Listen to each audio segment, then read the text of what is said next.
My name is Jacob Hadfield. I work with USU Extension here in Cache County. And today we're going to be talking about pig nutrition with you. And so we just wanted to let you know we're out here at the South Farm. We got a little piglet here in my arms. One of the biggest things that we have been working on is being able to provide you guys with just the basic information to go ahead and get started with pigs. And anyway, we'll go ahead and get started with that. Right, so when you first are going to get your pigs, this pig is actually a little bit too small. This pig is still with his mother. In a little while it's going to be weaned off so that he will be able to be started. So usually you're going to get your market pigs about 40 to 50 pounds. And it's important when you start those pigs that you start them with a high protein and high fat percentage feed, especially when they're young, so that you can go ahead and get them started, get them gaining some muscle, get them gaining some fat, and get them on their way to the market show. And while it's important that we start our pigs young and make sure that they have a lot of protein, a lot of nutrition in their younger ration, when they start to get older, we're actually going to let the fat and protein percentages decrease. So we're going to probably start at a 22% protein, probably about a 6% fat.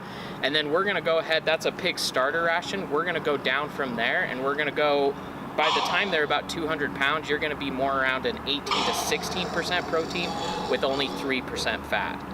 The reason behind that is we want to make sure that these animals are developing muscle and that they're putting on muscle all the way while they're growing. And then once they get to those high weights, we want to make sure that they put conditioning on and make sure that they put the proper amount of fat before the market show.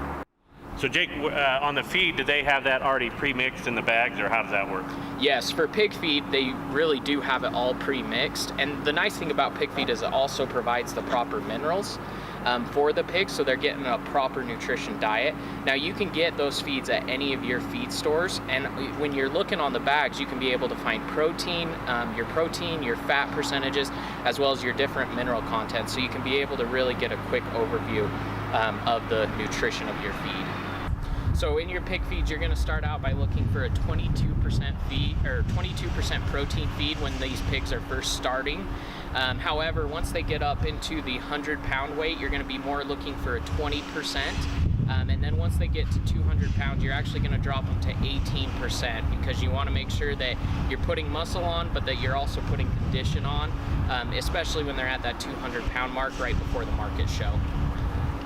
Anyway, well, you know, there's pros and cons to both ways. You're okay.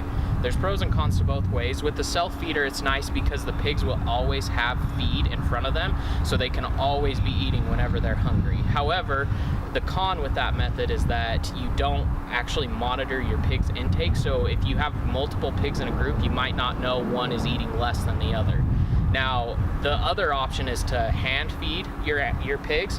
Now, when you hand feed, it's great because you're monitoring their intake. You know exactly how much they're eating. The only thing is you've got to be out there morning and night providing feed for them. Make sure that they have all the feed necessary as well as the water. And so there's just pros and cons with each way. You can do whichever, but those are just some of the, I guess, precautions or things you need to look into before starting. And that's one of the most important parts, is you need to make sure that you're weighing your feed so you know how much your animals are eating, because a lot of times what you can do is actually see how efficient your pigs are being. But the second part is you want to make sure you're weighing your pigs as well. Come here, big guy. Weighing your pigs as well, because you want to be tracking their average daily gain. On average, pigs should be gaining 1 to 1.5 pounds a day. So you want to make sure that that pig is gaining enough weight so that it can make your fair weight, which is around usually about 200 pounds. You want to make sure you're over 200 pounds to make sure that you reach the fair. The target weight for a pig is usually around 270 pounds. This may vary a little bit, probably plus or minus 10 pounds, just due to how big your pig's frame is and just the size of your overall pig.